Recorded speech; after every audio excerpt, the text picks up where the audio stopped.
الحمد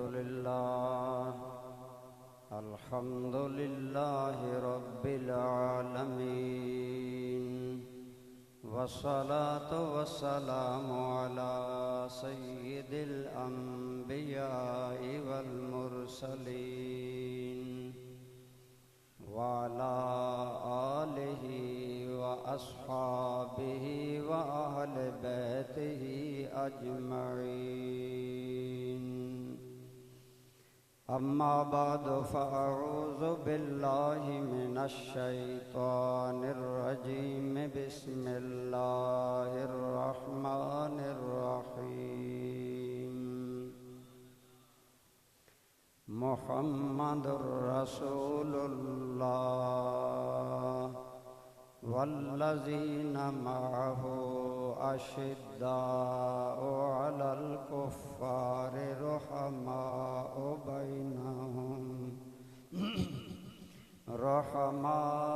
بينهم تراهم ركعا سجدا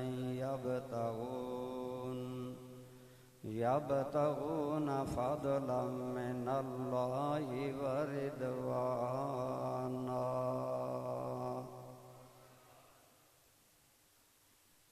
صدق الله مولانا العظيم. صدق وبلغنا رسوله النبي الأمي الأمين الحبيب الكريم.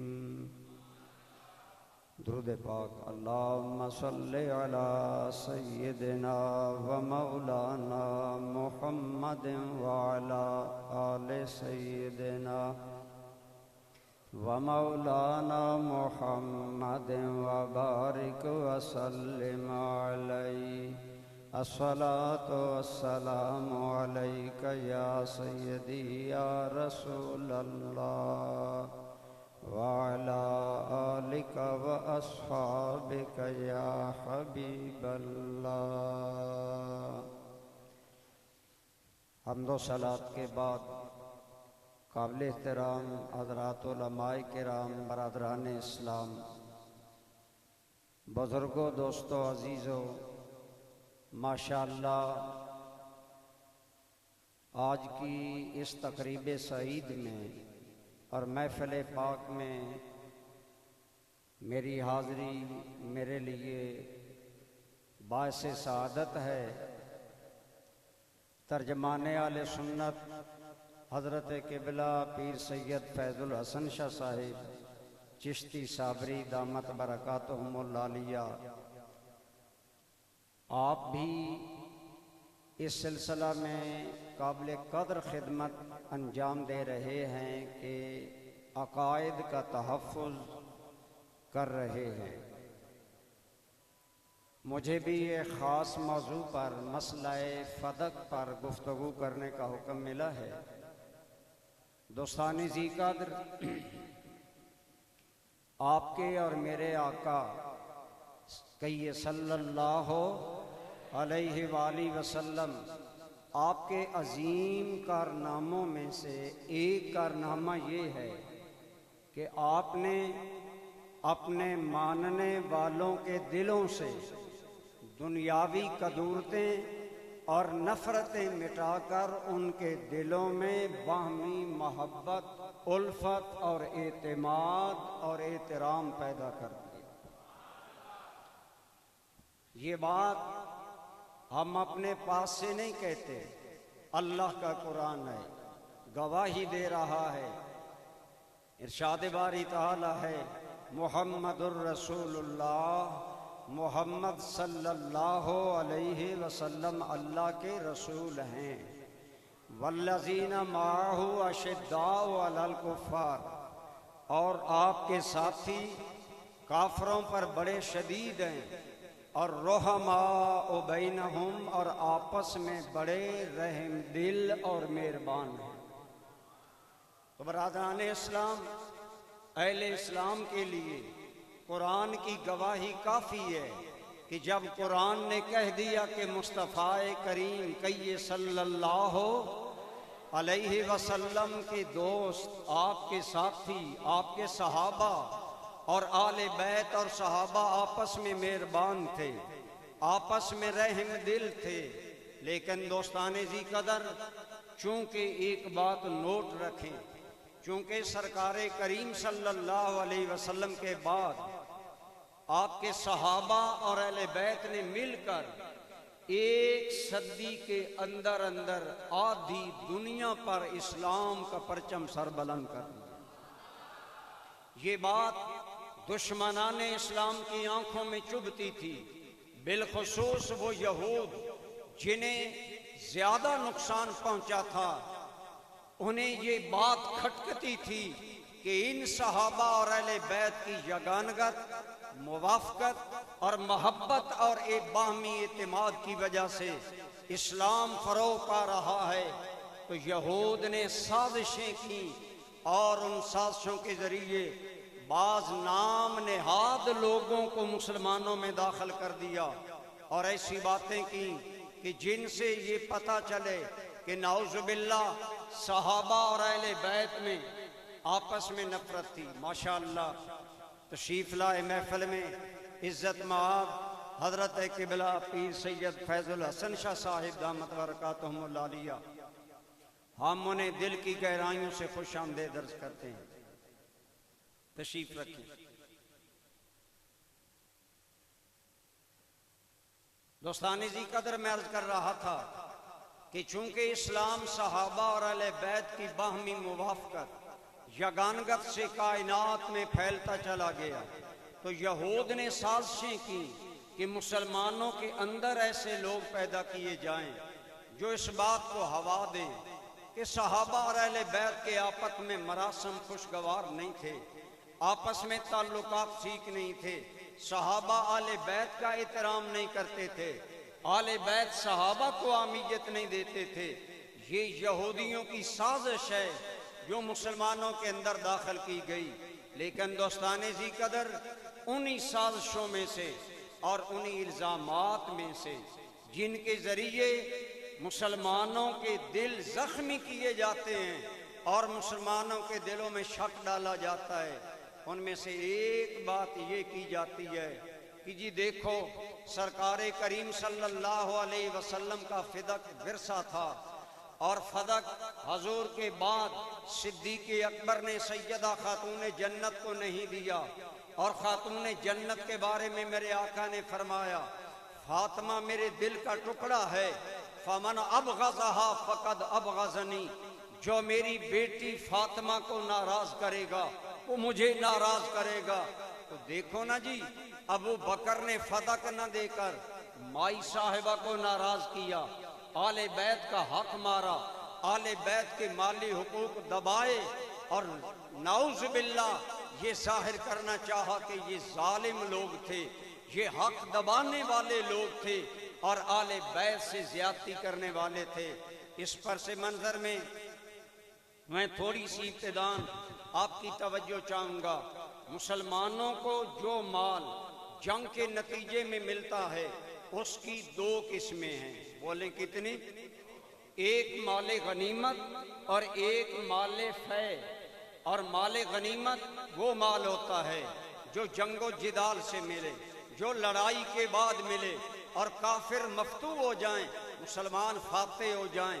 جو مال لڑائی کے بعد ملے گا وہ مال غنیمت ہوگا، اور جو بغیر لڑائی کے مسلمانوں کو مل جائے، مثلا صلح ہو جائے کافروں سے یا معاہدہ ہو جائے اور بغیر لڑائی کے مال ملے، اسے کہا جاتا ہے مال فے۔ بولیے کیا؟ یہ باتیں یاد رکھا کریں۔ ہم اہل سنت صرف فضائل کی رو میں بہتے رہتے ہیں، عقائد پختہ نہیں کرتے۔ میں اپریشیٹ کروں گا قبلہ پیر سید فیض الحسن شاہ صاحب کو، مجھے آپ کی انتہائی پیاری باتیں اور خوشبوئیں پہنچتی ہیں کہ آپ سید ہو کر نبی رحمت صلی اللہ علیہ وسلم کی آل بیت میں سے ہو کر حضور کے صحابہ کی عزت کا پہرا دے رہے ہیں، دفاع کر رہے ہیں۔ یقین جانیے قبلہ شاہ صاحب یا میں، ہم عقائد کا دفاع کر کے اپنا فائدہ ہی کر رہے ہیں۔ یاد رکھیں، جیسے عام جغرافیائی حدود پر پہرا دینے والا فوجی شہید ہوتا ہے اور اس کی قدر ہے. اور حدیث پاک میں آتا ہے جو آنکھ اسلامی سرحد کا پہرا دیتے جاگتی رہے اس آنکھ کو جہنم کی آگ مس نہیں کرے گی. ارے فوج سرحدوں کا پہرا دیتی ہے، علماء رسول اللہ کے دین کی سرحدوں کا پہرا. اس لیے علماء کی شب بیداریاں، علماء کی کاوشیں، علماء کی محنت یہ کریڈٹ کے قابل ہے. اور ماشاءاللہ قبلہ شاہ صاحب نے ماحول پیدا کیا ہے کہ آپ لوگ تحقیقی بات کو اہمیت دیتے ہیں. تو میں عرض کر رہا ہوں جو مال مسلمانوں کو ملتا ہے کافروں سے اس کی دو قسمیں، ایک مال غنیمت، ایک مال فے. اور فدق یہ خیبر میں ایک علاقہ ہے. اہل لغت نے تعریف اس کی کہ یہ خیبر میں ایک ٹکڑا ہے، فیہا عین ونخل ما افا اللہ تعالی علی نبیہ.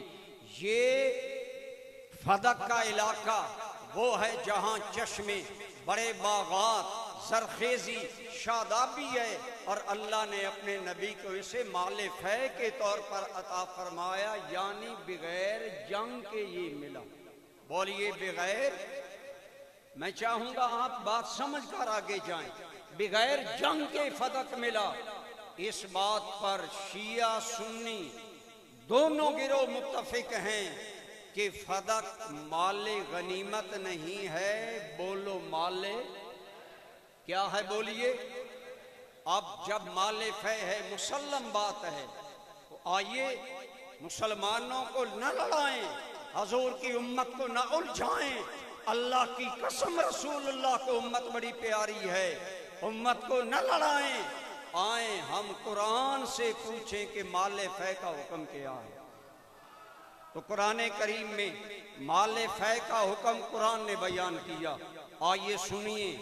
اور جو لوگ یہ کہتے ہیں کہ یہ فدق رسول اللہ کی وراثت تھی، سیدہ فاطمہ الزہرا کو ورثہ میں ملنی چاہیے تھی یا حضور نے دے دی، یہ اللہ کی قسم محض باتیں ہیں.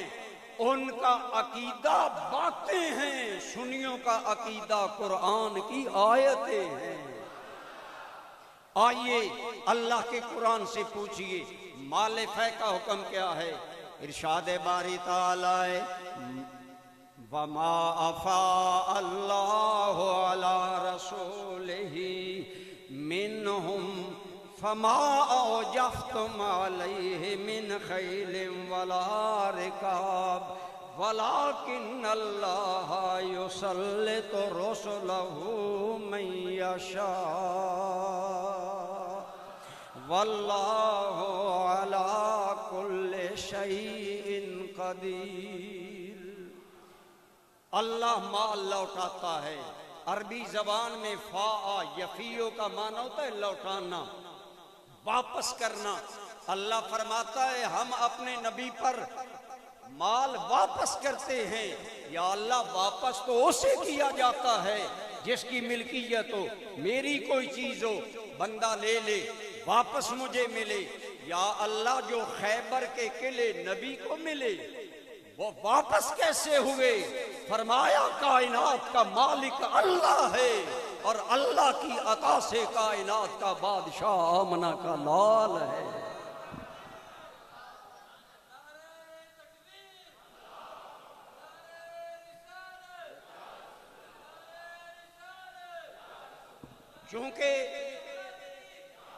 چونکہ کائنات کا مالک اللہ ہے اور رسول اللہ اللہ کے نائب ہیں، فرمایا محبوب دھرتی میری ہے، ہم نے عطا تمہیں فرما دی ہے. گویا زمین ساری حقیقت میں اللہ رسول کی ہے، یہ واپس ملی. اب مال فے کا حکم کیا ہے؟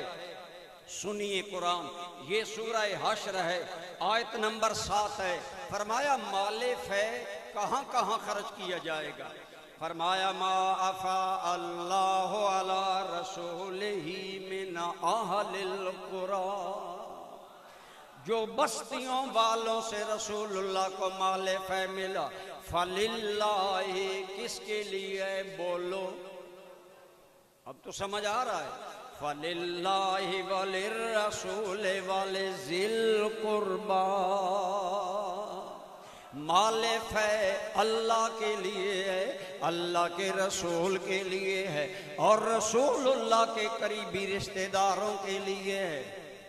والیتامی والمساکین، اور یتیموں کا بھی حصہ ہے، مسکینوں کا بھی حصہ ہے، وابن السبیل، اور مسافروں کا بھی حصہ ہے۔ کتنے حصے بیان ہوئے؟ اللہ کے لیے، اللہ کے رسول کے لیے، رسول اللہ کے خاندان کے لیے یعنی رشتہ داروں کے لیے، یتیموں کے لیے، مسکینوں کے لیے اور مسافروں کے لیے۔ رب کا قرآن کہہ رہا ہے مال فے 6 حصوں میں ہوگا۔ اس میں پہلا حصہ اللہ کا نام تو برکت کے لیے ہے، باقی رہ گئے 5 حصے۔ یہ مال فے اللہ کے رسول کے لیے ہے، یہ مال فے قرآن کہہ رہا ہے نبی پاک کے سارے رشتہ داروں کے لیے ہے، یتامہ، مساکین، ابن سبیل کے لیے ہے۔ اب یہ آپ اگر غور کریں، یہ مال فے کسی کی ذاتی جاگیر نہیں، ہو سکتی نہیں ہے۔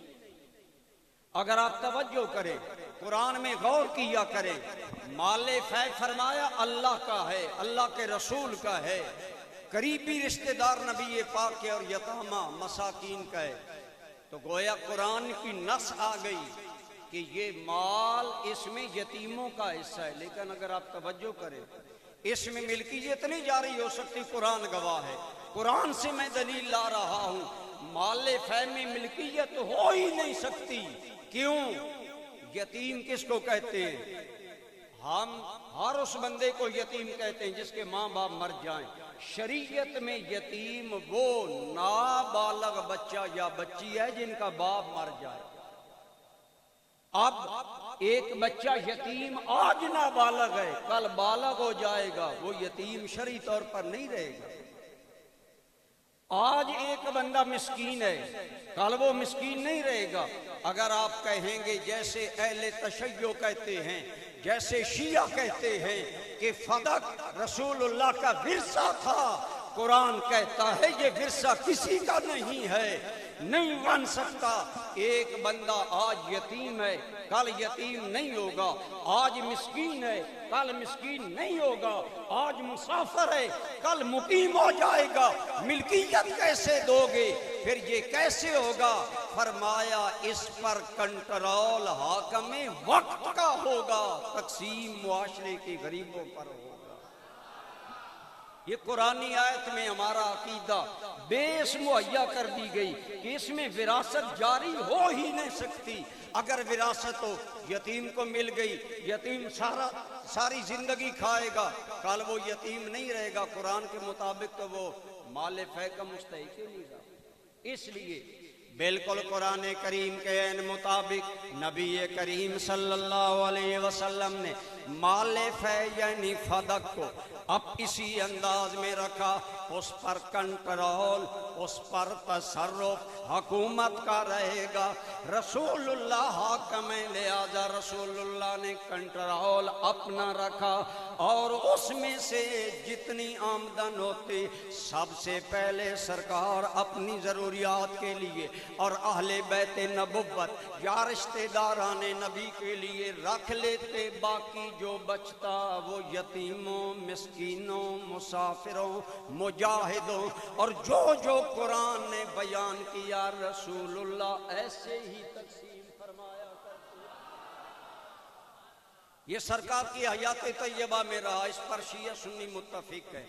اب بات جب آگے بڑھی، حضرت سیدنا امیر المومنین صدیق اکبر خلیفہ بلا فاصل بنے اور نبی پاک کے پہلے خلیفہ بنے، تو اب حاکم ہونے کے حوالے سے پہلے کنٹرول سرکار کا تھا، اب اس پر کنٹرول حاکم اور امیر ہونے کی وجہ سے صدیق اکبر کا تھا، اور صدیق اکبر اس میں وہی تقسیم فرمایا کرتے تھے جو تقسیم خود نبی کریم فرمایا کرتے تھے۔ کہیے صلی اللہ علیہ وآلہ وسلم۔ اس بات پر شیعہ بھی متفق ہیں، سنی بھی، کہ سرکار کے کنٹرول میں رہا۔ اب جھگڑا آگے چلا، وہ کہتے ہیں جی حضور نے صدق حضرت فاطمہ کو دے دیا تھا، آپ ایمانداری سے بتائیں، قرآن کہے اس میں 5 حصے دار ہیں، رسول اللہ اکیلی بیٹی کو وہ دے سکتے ہیں؟ نہیں دیا۔ قرآن کے احکام کی پریکٹیکل، قرآن تھیوری ہے، اس کا پریکٹیکل آمنہ کا لال بن کر آیا ہے۔ جو قرآن نے تھیوری میں کہا مصطفیٰ نے کر کے دکھایا، حضور نے اپنے عمل سے بتایا، کنٹرول میرا رہے گا۔ اور اس پر میں شیعہ سنی کتابوں سے دلائل عرض کرنا چاہتا ہوں۔ شیعہ کا موقع بھی ابتداءً یہ تھا کہ سرکار اس میں سے آل بیت کا حصہ لیتے، اور جو باقی بچتا وہ مجاہدین کے لیے، دیگر لوگوں کے لیے، اور اسی طرح تقسیم ہوتا۔ اور برادران اسلام، چونکہ یہ سرکار کا عمل تھا، لہٰذا مائی صاحبہ نے مطالبہ کیا۔ مطالبہ پر بہت سی روایات ہیں، بعض لوگ بتنگڑ بناتے ہیں، نعوذ باللہ مائی صاحبہ دربار میں گئیں، دھکے مارے گئے، جواب دیا گیا ہاشا بکلہ، کان کھول کر سنیں، خدا کی قسم جو صدیق اکبر کی گستاخی کرتا ہے، میرا رب قدیر اسے ایسا پاگل بناتا ہے کہ اگلے لمحے وہی بندہ مولا علی کی دلائل میں دوں گا۔ انہوں نے حضرت علی کی، حضرت ابو بکر کی توہین کی، لیکن وہی شیعہ حضرت علی کی بھی توہین کرتے ہیں۔ آگے میں عرض کرتا ہوں، مائی صاحبہ نے مطالبہ کیا۔ مائی صاحبہ کا خیال یہ تھا، یہ اشکال ہوتا ہے کہ مائی صاحبہ نے مطالبہ کیوں کیا؟ ایک قرآن کی آیت ہے، یوصیکم اللہ فی اولادکم للذکر مثل حظ الانثیین۔ اللہ تعالیٰ نے فرمایا، اللہ اولاد کے بارے میں تمہیں وصیت کرتا ہے، حکم دیتا ہے اپنی اولاد میں وراثت تقسیم کرو، اور بچے کو 2 حصے، بچی کو 1 حصہ۔ مائی صاحبہ امور خانہ داری میں تھی۔ اس قرآن کی آیت کے بارے میں مائی صاحبہ کا نقطہ نظر یہ تھا کہ یہ عام مطلق آیت ہے، جیسے عام لوگوں کی وراثت تقسیم ہوگی، رسول اللہ کے قبضے میں جو تھا وہ بھی ایسے تقسیم ہوگا۔ لیکن جب حضرت صدیق اکبر کے پاس مطالبہ آیا تو حضرت صدیق نے جو جواب دیا شیعہ سنی کتب میں موجود ہے۔ حضرت صدیق نے فرمایا، یا خیر النساء یا بنت خیر الآباء، اے ساری عورتوں میں سے بہتر سیدہ۔ الفاظ پر تو غور کریں، حضرت صدیق اکبر کے الفاظ کتنے احترام پر مبنی ہیں۔ یا خیر النساء یا بنت خیر الآباء، اے کائنات کے سارے باپوں میں سے سب سے اعلیٰ باپ کی بیٹی۔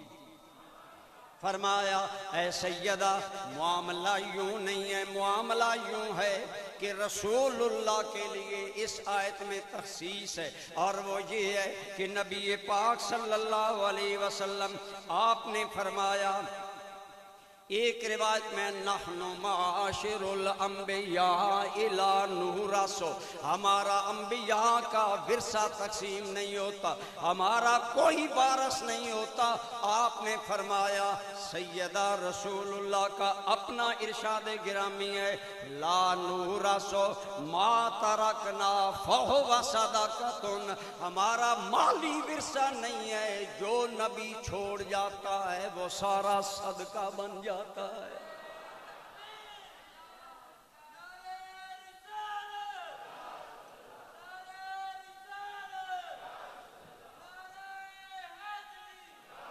آج ماشاءاللہ سینس، شعور کمال کو پہنچ رہا ہے۔ شعور والوں سوچو، اگر نبی کے مال میں ورثہ جاری ہوتا، غیر مسلم کہتے نبی تو نبوت کا دعویٰ مال بٹورنے کے لیے کر رہا ہے، فرمایا محبوب اعلان کر دو لا نورثو، ہمارا کوئی ورثہ نہیں ہوتا، نبی جو چھوڑتا ہے ساری امت کا نبی باپ ہوتا ہے، نبی کا ورثہ ساری امت کے لیے صدقہ ہوگا۔ اسلام کا وہ بیسک کنسپٹ ہے۔ نبوت کے بے حرص ہونے میں ایک ایک بات پر خدا کی قسم پہرا دیا جا سکتا ہے، جھگی ڈالی جا سکتی ہے۔ میرے پاس ٹائم نہیں، میں تیزی سے موضوع کی طرف جا رہا ہوں۔ بولیے حضرت صدیق اکبر نے کیا کہا؟ نبیوں کا مالی ورثہ تقسیم، اونچے بولے، تقسیم ما ترکنا فہو صدقہ۔ خود سرکار نے فرمایا جو میں چھوڑ جاؤں، جو ہم چھوڑتے ہیں نبی وہ صدقہ ہوتے ہیں۔ یہاں پر بعض شیعہ یہ غلط فہمی پیدا کرتے ہیں، یہ کوئی حدیث نہیں ہے۔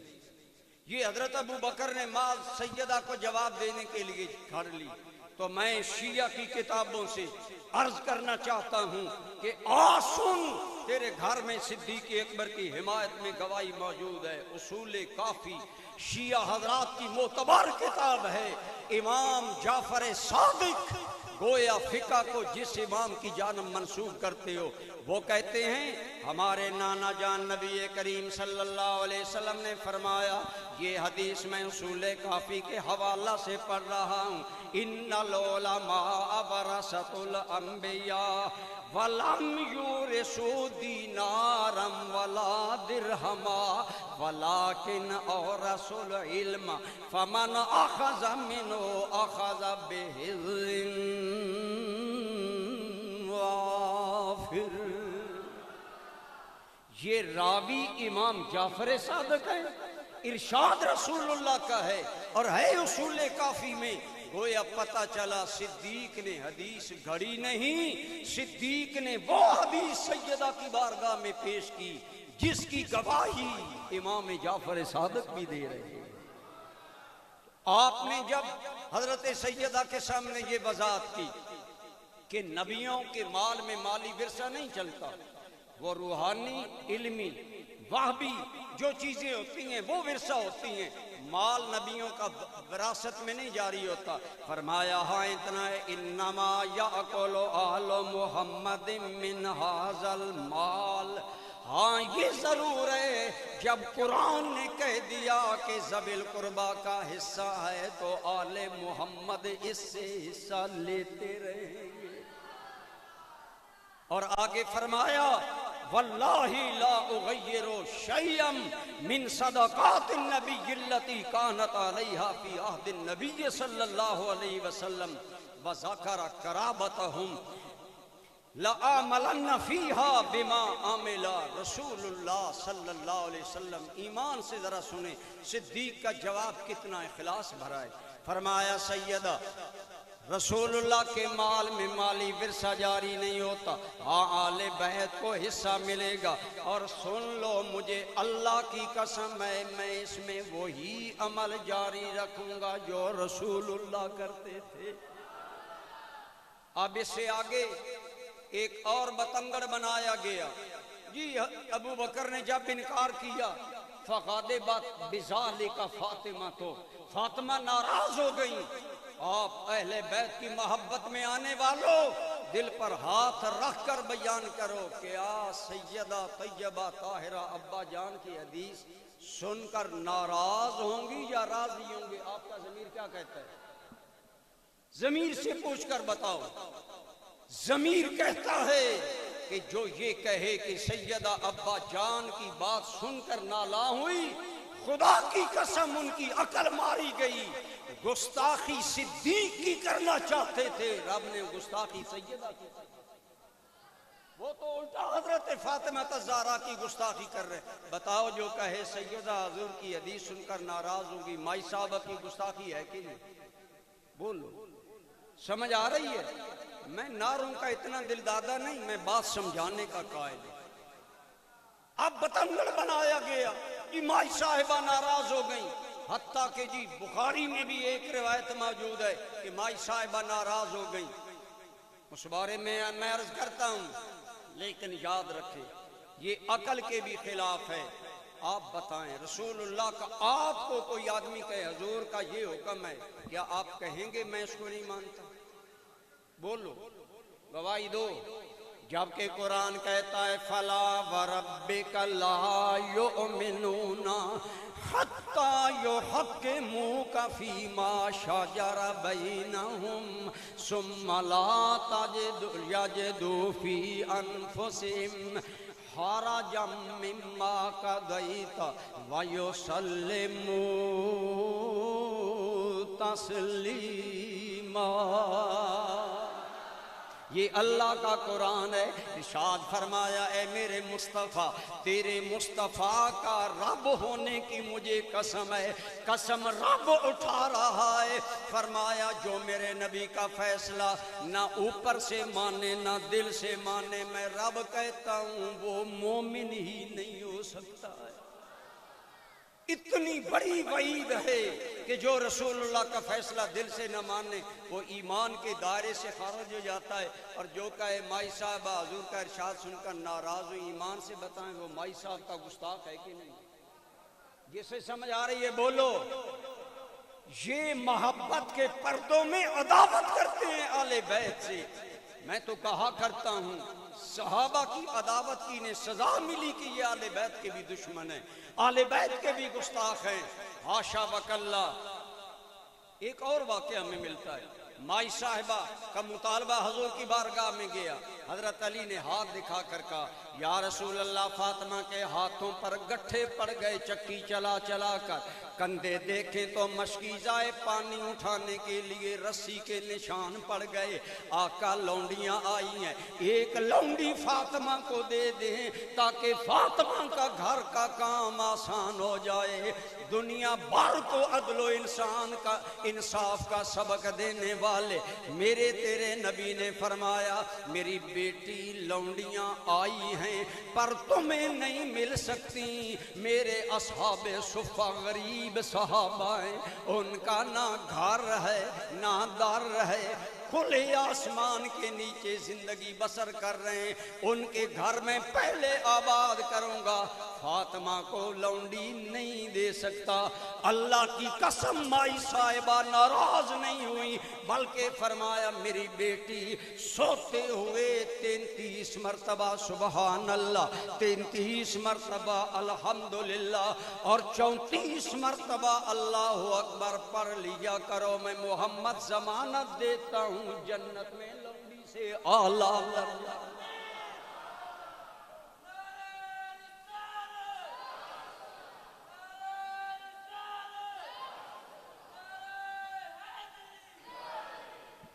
عرض میں حق چار یار آپ توجہ فرمائیں، کتنا بڑا بہتان ہے مائی صاحبہ کا، پر کہ جی ناراض ہو گئی، حاشا وکلا یہ غلط ہے۔ باقی 16 مقامات پر سیدہ کے مطالبے کا ذکر آیا سنی کتابوں میں اور شیعہ کتب میں اس سے بھی زیادہ آیا، اور تمام مقامات پر جہاں ایک ابن شہاب زہری راوی ہے وہاں ناراضی کے الفاظ ہیں، اور یہ ان کو غلط فہمی ہو گئی۔ غلط فہمی بڑے سے بڑے آدمی کو ہو سکتی ہے، اس کی دلیل طلباء اور صاحب علم لوگ، یہ حدیث جہاں بھی ابن شہاب سے مروی ہے وہاں الفاظ پہلے ہیں قالا، کیا بولیے؟ پیچھے سے روایت آ رہی ہے کہ سیدہ نے مطالبہ کیا، حضرت صدیق اکبر نے جواب دیا، بات مکمل ہو گئی، سیدہ حدیث سن کر مطمئن ہو گئی۔ یہ ہے قالا، قالا کس نے کہا؟ یہ راوی کی غلط فہمی ہے، اور غلطی راوی کو لگی ہے، راوی کی غلطی کی وجہ سے صدیق کا مقام عظمت متاثر نہیں ہو سکتا۔ اور اس حدیث کی بے شک راوی سیدہ عائشہ صدیقہ ہیں، عروہ بن زبیر ہیں، تو یہ قالا کا فاعل راوی ہے، اور راوی کو غلطی لگ سکتی ہے۔ ایک آدمی آ جائے کہے جامع مسجد نور میں جلسہ 6 محرم کو ہو رہا ہے، قریشی صاحب شان اہل بیت بیان کر رہے تھے، غلطی لگ سکتی ہے، میرا موضوع تو فدق ہے لیکن فدق کے ساتھ ساتھ شان اہل بیت بھی ہو رہی ہے، تو غلطی بندے کو لگ سکتی ہے۔ اس وجہ سے حضرت صدیق اکبر پر یہ الزام لگانا غلط ہے، بلکہ میں عرض کروں اللہ کے گھر میں بڑی ضمانت سے کہہ رہا ہوں سنی کتب میں ہی نہیں شیعہ کی معتبر کتابوں میں بھی موجود ہے کہ جب سیدنا صدیق اکبر نے سیدہ کی بارگاہ میں ان کے ابا جان صلی اللہ علیہ وسلم کا ارشاد پیش کیا، فرادیت بذالک فاطمہ تو سیدہ راضی ہو گئی۔ بولو سیدہ کے راضی ہونے پر شیعہ حضرات کی ایک معتبر کتاب ہے شرح نہج البلاغہ، اس کی ان کا علامہ کمال الدین ابن میسیم اپنی شرح ابن میسیم میں لکھتا ہے کہ حضرت صدیق اکبر نے کوئی گستاخانہ جملہ نہیں بولا، یہ شیعہ کی کتاب ہے شرح نہج البلاغہ ہے۔ کہا یا خیرۃ النساء یا بنت خیر الانبیاء واللہ ما ادیت رأی رسول اللہ ولا عملت الا بامر وکان رسول اللہ یأخذ من فضق قوتکم ویقسم الباقی۔ شیعہ لکھتا ہے شرح نہج البلاغہ میں، صدیق نے کہا سیدہ جیسے تیرے ابا جان تقسیم کرتے تھے میں ایسے ہی تقسیم کروں گا، پہلے اہل بیت پر خرچ کروں گا، باقی پھر مستحقین میں تقسیم کروں گا۔ آگے شیعہ رائٹر لکھتا ہے کہ حضرت ابو بکر نے سیدہ کو اللہ کا واسطہ دے کر کہا لاکے اللہ انا اسنا کما کانا یسناؤ، میں اللہ کی قسم دیتا ہوں میں ایسے ہی کروں گا جیسے آپ کے ابا جان کیا کرتے تھے۔ اور شیعہ رائٹر لکھتا ہے علامہ کمال الدین ابن میسیم لکھتا ہے فرادیت بذالک، سیدہ اس پر راضی ہو گئیں، وَأَخَذَتِ الْعَهْدَ عَلَيْهِ بِهِ، اور ابو بکر سے وعدہ لیا تم اسی طرح کرو گے، فرمایا اسی طرح کروں گا، سیدہ راضی ہو گئی۔ اور یہ حوالہ اس کے علاوہ بھی شیعہ کی کتب میں موجود ہے، لیکن میں بیسک کتابوں میں سے ایک یہی جو علامہ ابن میسیم نے، یہ طلباء علماء کے لیے بھی قابل توجہ ہے، جو بات شرح نہج البلاغہ میں علامہ کمال الدین ابن میسیم نے لکھی، وہی بات دوسرا شیعہ شارح وہ اپنی کتاب درہ نجفیہ شرح نہج البلاغہ جو ایران کی چھپی ہوئی ہے اس میں بھی یہی کہتا ہے کہ صدیق اکبر کے جواب پر سیدہ بولو راضی، بولو سیدہ راضی ہو گئی۔ تو آئیے جب ان کی اپنی کتابیں بھی بتا رہی ہیں اور سنیوں کی ساری کتابوں میں روایت ہے سوائے ایک راوی کی غلط فہمی کے، باقی سب بیان کر رہے ہیں کہ سیدہ حضرت صدیق اکبر کے اس قول پر راضی ہو گئی۔ لیکن جیسا میں نے پہلے عرض کیا نا، اصل میں یہ گستاخی حضرت صدیق اکبر کی کرنا چاہتا جی دیکھو نبی کی بیٹی کو دھکے دیے، فتق نہیں دیا، نعوذ باللہ کتنے ظالم ہیں تاکہ لوگ صدیق اکبر پر زبان درازی کریں۔ حالانکہ شیعوں نے حضرت علی انہوں نے اپنی کتابوں میں لکھا سیدہ گئیں، ابو بکر نے جب مال نہیں دیا تو سیدہ واپس آئیں، اور ملا باقر مجلسی شیعوں کا مجتہد اپنی کتاب حق الیقین میں کہتا ہے، اگلی عبارت سنیں ہماری نہیں شیعوں کی ہے، ملا باقر مجلسی کہتا ہے سیدہ ناراض ہو کر جب گھر آئیں صرف ابو بکر پر ناراض نہیں ہوئی، حضرت علی پر بھی ناراض ہوئی۔ سنے کیا یہ لفظ ایک فرما بردار بیوی شوہر کو کہہ سکتی ہے، لیکن میں کہتا ہوں یہ شیعو تمہارا جگرا ہے کہ جب ابو بکر کی گستاخی کی حضرت علی کی بھی گستاخی کی، کہنے لگے مائی صاحبہ نے کہا او علی تیری بہادری کہاں گئی، تو نے بڑے بڑے میدان مارے، آج ایسے چھپ گئے ہو جیسا بچہ ماں کی رحم میں چھپتا ہے، یا کہا جیسے بلی چھپتی ہے۔ اس قدر کے غلیظ الفاظ مائی صاحبہ کی زبان سے مولا علی کے بارے میں حق الیقین میں مولوی نقل کرتا ہے، لیکن ہمارا ایمان ہے یہ بکواس کرتے ہیں سیدہ سے بڑھ کر کوئی فرما بردار۔ سمجھ آ رہی ہے؟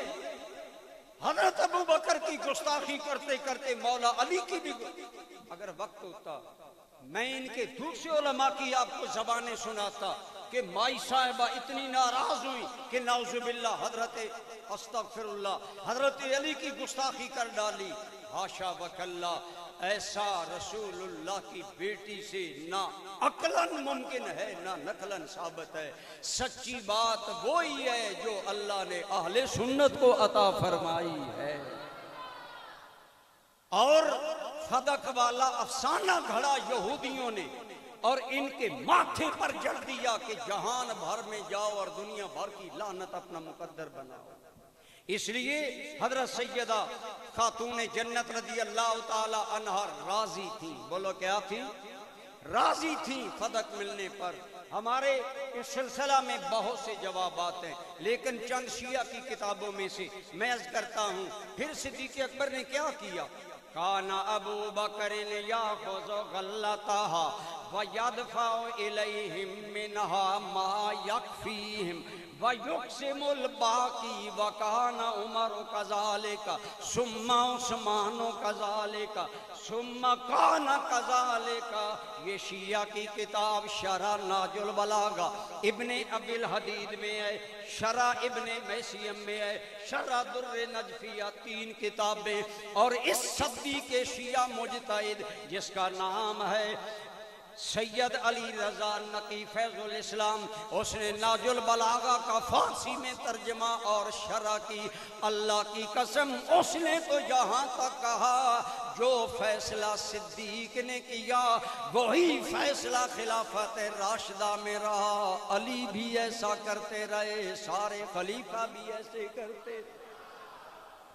گویا جو بات اللہ نے صدیق کے دل میں ڈالی اسی پر امت چلتی رہی. اب میرا سوال ہے جو امت سے چھوڑ کر راستہ الگ اختیار کرتا ہے.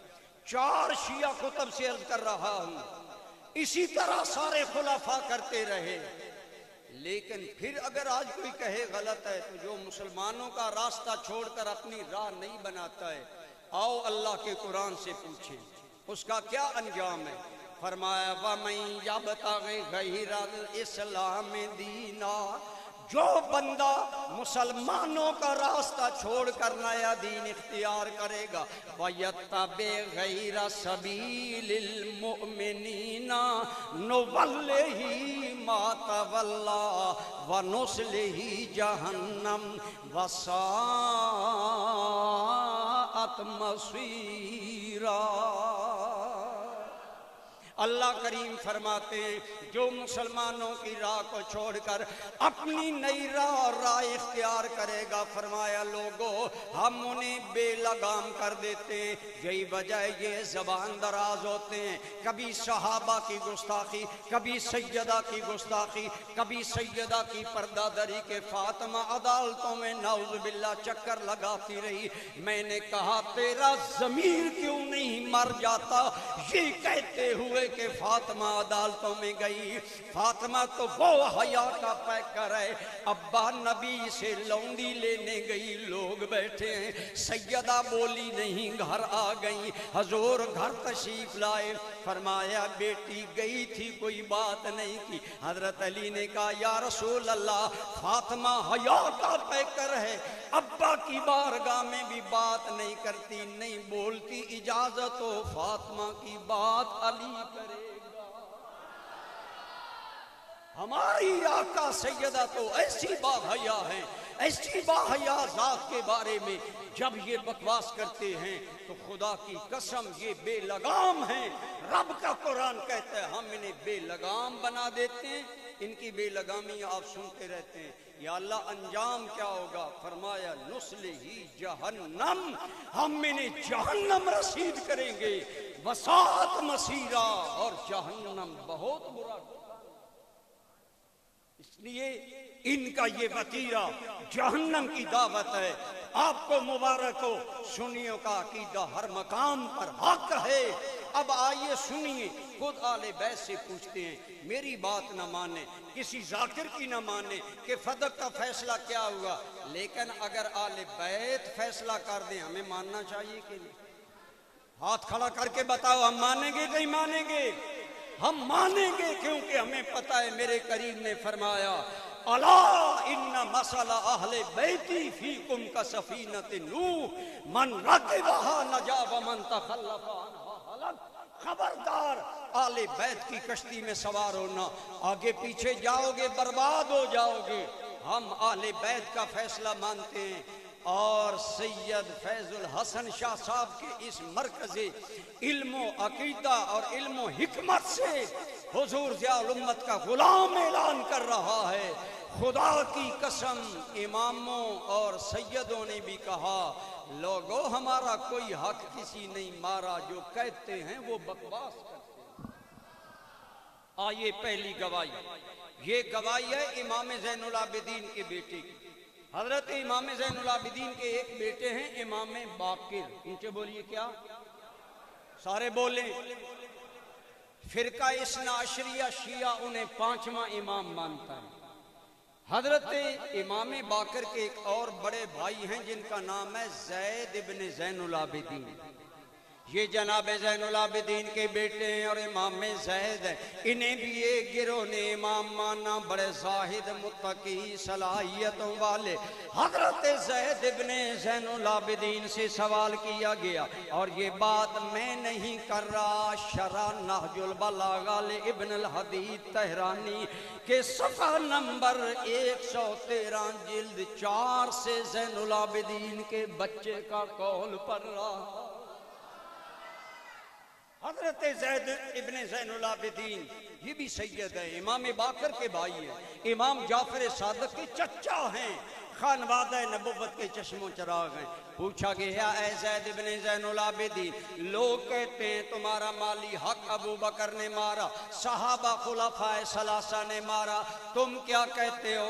حضرت زین العابدین کے نور نظر لخت جگر بلکہ یوں کہوں شہید واقعہ کربلا کے عینی گواہ زین العابدین کا بیٹا بولا. بولو گواہی پختہ ہوگی کہ نہیں؟ آل بیت کے گھرانے کی بات. حضرت زید بن امام زین العابدین نے کہا اے لوگو ایم اللہ لو رجع الامر الی لقضیت فیہ بقضاء ابی بکر. حضرت زین العابدین کے بیٹے زید بن زین العابدین کہنے لگے لوگو مجھے اللہ کی قسم ہے اگر فدق والا مقدمہ میرے ہاں آتا لقضیت بقضاء ابی بکرن، میں وہی فیصلہ کرتا جو خلیفہ بلا فصل صدیق کر گیا.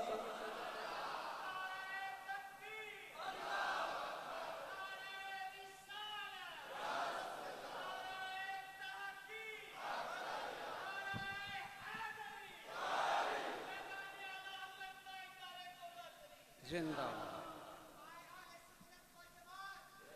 پہلی گواہی آل بیت کی امام زین العابدین کے نور نظر حضرت زید کا قول ہے کہ ہمارا حق مارنا تو درکنار، اللہ کی قسم اگر ابو بکر کی جگہ میں ہوتا تو فیصلہ وہی کرتا. کیوں؟ اس لیے کہ صدیق فیصلہ ہمارے نانا جان والا کر گیا. اب آئیے امام باقر کو یہ امام معصوم مانتے ہیں کہ جی وہ معصوم ہیں، ان سے تو غلطی نہیں ہوتی. آئیں سنیں امام باقر رحمت اللہ تعالی علیہ یہ بھی امام زین العابدین کے بیٹے ہیں. شیعہ عقیدے کے مطابق پانچویں امام معصوم ہیں. ان کا ذرا قول سماعت فرمائیے. اس کے لیے بھی وہی حوالے بلکہ اس سے زیادہ حوالے ہیں. امام باقر سے ایک بندے نے کھڑے ہو کر کہا ہم نے سنا ہے تمہارا حق ابو بکر و عمر نے مار لیا. سنیں توجہ کریں، اللہ کی قسم آج سید فیض الحسن شاہ صاحب یا میں ضیاء الامت کا غلام کیوں صدیق کی صفائی پیش کر رہے ہیں؟ ہم اپنی بات نہیں کر رہے، ہم بات امام باقر اور زین العابدین کی کر رہے ہیں. وہی کام کر رہے ہیں جو آل بیت کر گئے. امام باقر کے جملے سنیں، کاش آپ عربی جانتے ہوتے، ان الفاظ کی بلاغت، زور اور قوت جانتے. حضرت امام باقر نے فرمایا والذی انزل القرآن علی عبدہ لیکون للعالمین نذیرا۔ فرمایا مجھے اس اللہ کی قسم، زین العابدین کے بیٹے ان کے عقیدے کے مطابق امام معصوم ہیں۔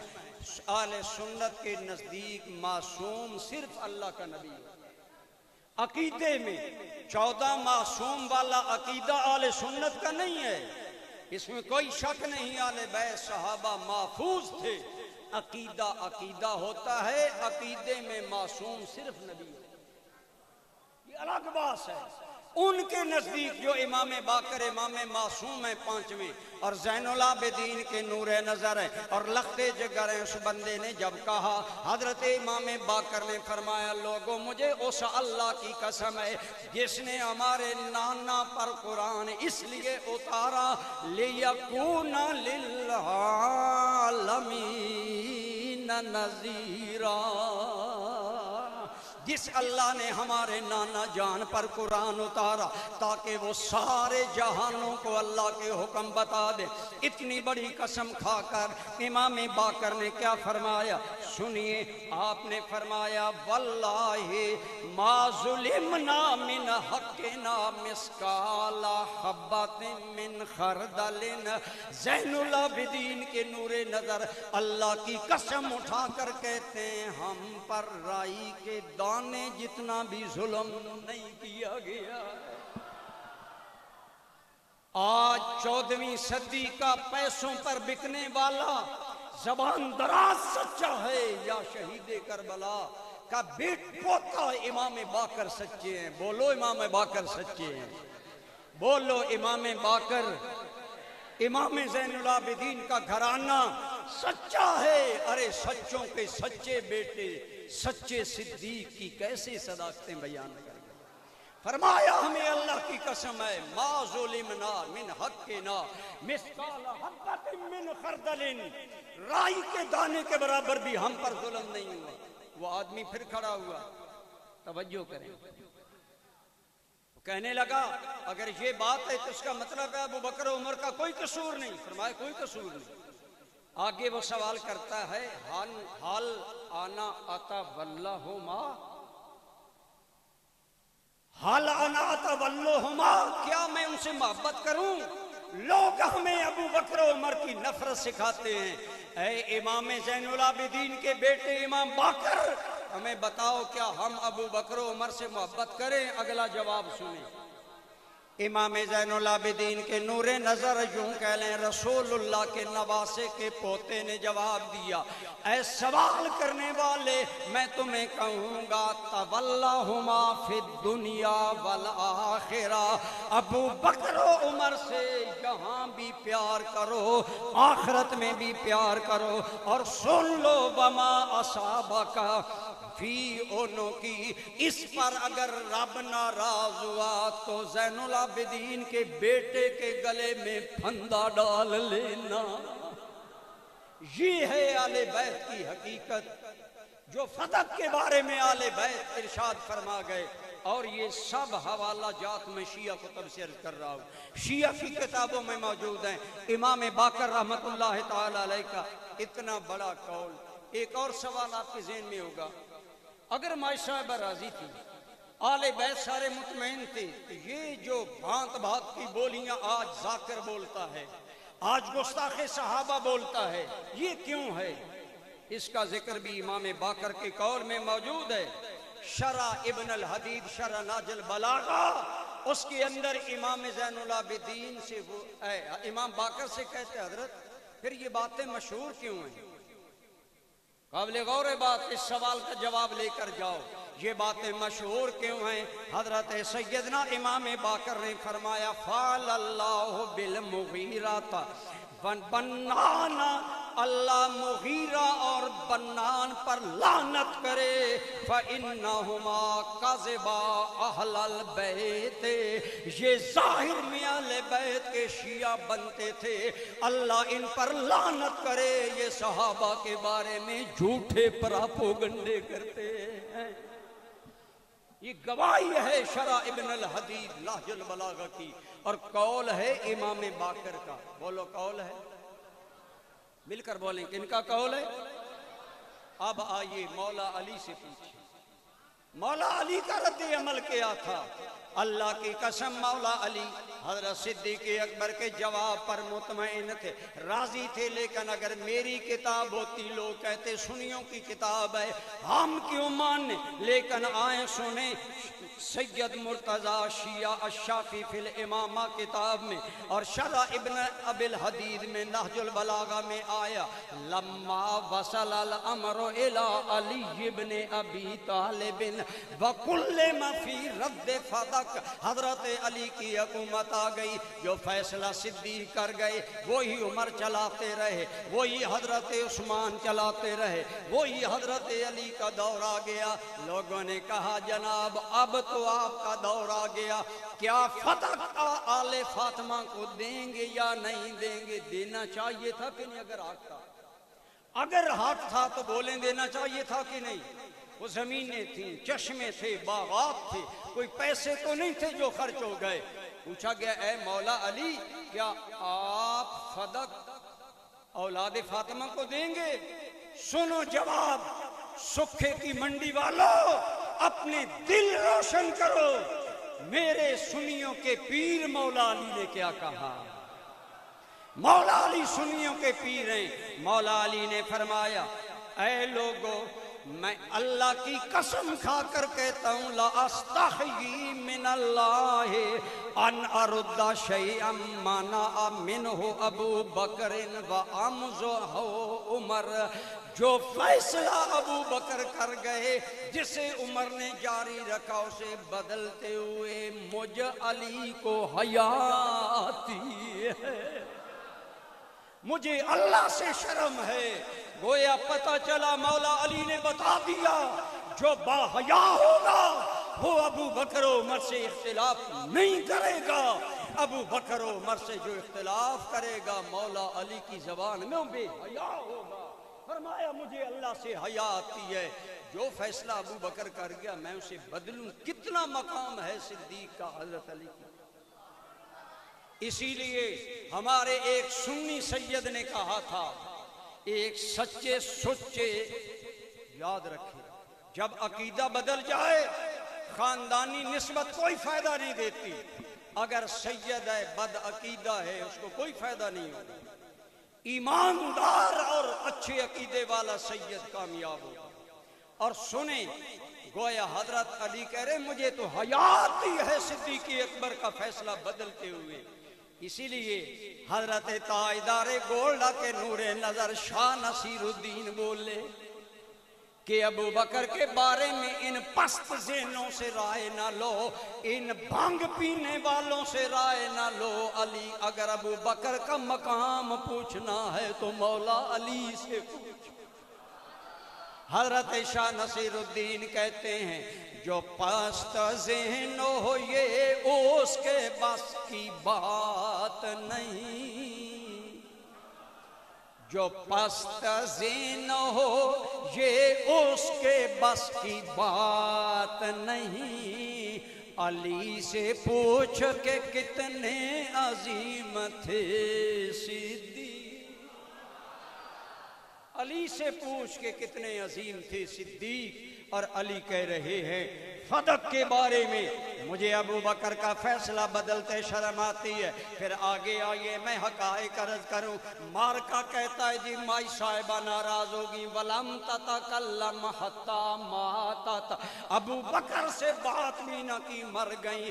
اللہ کی قسم جھوٹ ہے، پڑھو نہج البلاغہ، پڑھو ناسخ التواریخ، پڑھو شیعہ حضرات کی کتابیں، اگر اٹھا کر مطالعہ کرو گے ناسخ التواریخ میں پڑھو حضرت سیدہ طیبہ طاہرہ خاتون جنت جب بیمار ہوئیں، سیدہ فاطمہ کی ساری بیمار پرسی خدمت داری کون کرتا رہا؟ شیعوں سے پوچھو، یہ تو نہیں بتائیں گے، لیکن ضیاء الامت کا ادنا غلام بتائے گا، پڑھے گا کشف الغمہ، پڑھے گا ناسخ التواریخ۔ اللہ کی قسم سیدہ خاتون جنت کی ساری بیماری میں مائی صاحبہ کی خدمت صدیق کی بیوی کرتی رہی۔ بولو کون کرتی رہی؟ اور حضرت صدیق اکبر کی اس بیوی کا نام ہے اسماء بنت امیس. یہ پہلے حضرت جعفر طیار کے نکاح میں تھی. ان کے شہادت کے بعد پھر حضرت سیدنا صدیق اکبر کے نکاح میں آئیں اور پھر ان کے بعد مولا علی سے نکاح کی. یہ عظیم خاتون ہے, ان کا اپنا بڑا مقام ہے. اللہ کی قسم اگر انصاف کی نظر سے پڑھو گے تو تمہیں پتہ چلے گا آل بیت اعظام پر صدیق قربان تھا. اور صدیق کا یہ جملہ بخاری میں بھی ہے, شیعہ کتب میں بھی ہے. حضرت صدیق اکبر نے کہا سیدہ والذی نفسی بیدہ لقرابۃ رسول اللہ احب الی من ان اصل بقرابتی. مجھے اللہ کی قسم ہے ابو بکر کو اپنی امت سے, اپنی اولاد سے, اپنے گھر والوں سے شفقت کرنا اتنا ضروری نہیں جتنا کہ رسول اللہ کی اولاد سے شفقت کرنا, جتنا کہ سیدہ خاتون جنت کے گھرانے سے کروں گا. یہی وجہ کشف الغمہ میں ہے. مولا علی اور صدیق اکبر مل کر مسجد سے نکلے. آگے سے حضرت امام حسن آ رہے ہیں, چھوٹی عمر ہے. اٹھائیں کشف الغمہ, امام حسن کے حالات زندگی والا چیپٹر, امام ثالث والا چیپٹر وہاں موجود ہے. جب یہ دونوں شخص حضرت صدیق اکبر اور مولا علی مسجد سے نکلے, آگے سے امام حسن آ رہے ہیں. صدیق اکبر آگے بڑھے, حضرت امام حسن کو اٹھایا, اٹھا کر چھاتی سے لگایا اور کہا واللہ انہو یشبہ نبی لا بعلی. اللہ کی قسم حسن تو میرے نبی کی تصویر ہے, حسن تو میرے نبی کی تصویر ہے. یہ علی سے ملتا جلتا اتنا نہیں جتنا رسول اللہ سے ملتا ہے.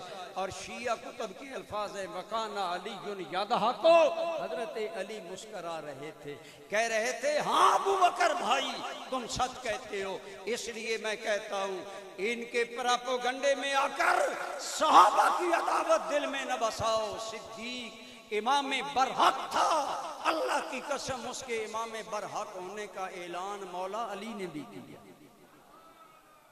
اور آپ نے سنا آخر دم تک ان کے خوشگوار محبت بھرے تعلقات تھے. اسی لیے حضرت شاہ نصیر الدین نے کہا اسے نیاز تھا زہرا و آل زہرا سے, اسے نیاز تھا زہرا و آل زہرا سے, صمیم دل سے تھا سبتین پر فدا صدیق. اور آگے کہا سنیے مقام آل محمد اسی کو تھا معلوم کہ حضور کی آل کا مقام جیسے صدیق جانتا تھا اور کوئی نہیں جانتا تھا. مقام آل محمد اسی کو تھا معلوم, تھا ان کی شان سے آگاہ برملا صدیق. اس لیے یہ پراپگنڈا ہے. ان کی آپس میں عداوت نہیں, محبت تھی, عقیدت تھی. اور صحابہ آل بیت نبوت کا احترام کرتے تھے, قربان جاتے تھے. سنیو تمہیں مبارک ہو, ہم وہ ہیں جن کے میں کہا کرتا ہوں ایمان کے چہرے کی دونوں آنکھیں سلامت ہیں. ہم سیدہ طیبہ طاہرہ کی عظمت کو بھی سلام کرتے ہیں, ہم صدیق اکبر کی حقانیت کو بھی سلام کرتے ہیں. وما علیہ الا البلاغ.